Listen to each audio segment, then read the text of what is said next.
Kuya, pwede mo bang i-review ang Titan Gel? So, paano ba i-review guys? Dapat ba pipicturean ko muna sa akin tapos gagamitin ko siya? Gagawa tayo ng before and after. Hello guys! Klaro yung mga Pergas tuning natin, mga tigyawat. Yan, dalawang yan ay taga Yamaha yan.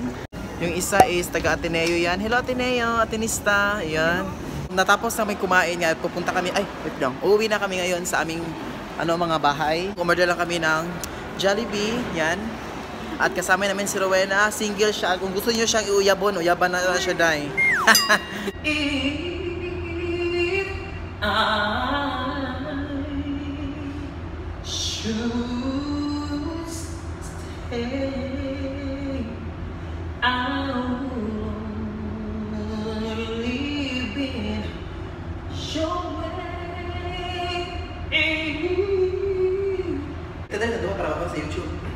Dapat nga ba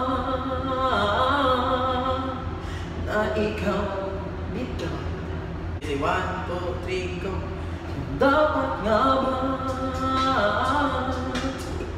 na ikaw ay maghintay? Nahimukin pa, pilitin ka ng tadhana. Gawin mo na kung ano ang magsikap ka tomorrow.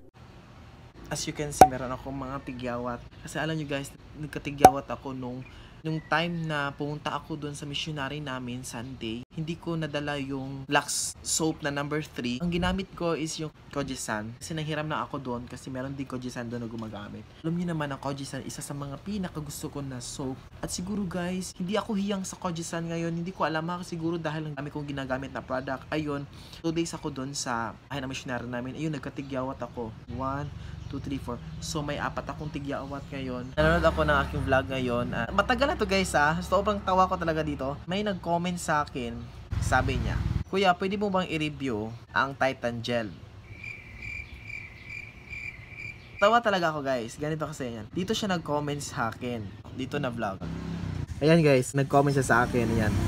Yung comment niya pinin ko. And then sabi niya dito, Kuya, gawa ka rin ng review about sa Titan Gel kung effective ba talaga. So, paano ba i-review guys? Dapat ba pipicturean ko muna sa akin tapos gagamitin ko siya? Kadalasan makikita ko siya sa online. Nasa 1,199. Kailangan ko ba nito? O kailangan natin i-review? Comment below kung gusto niyo i-review ko to. Gagawa tayo ng before and after. Gusto mo yun? Pulilya daw.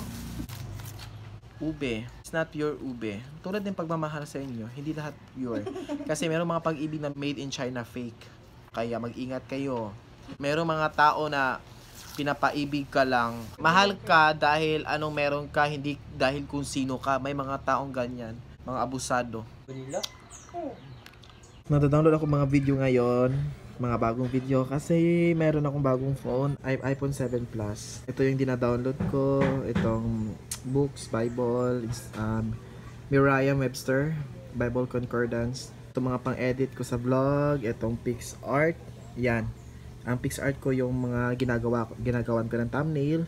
At itong YouTube Studio na dyan mo malaman yung revenue nyo, yung earnings mo.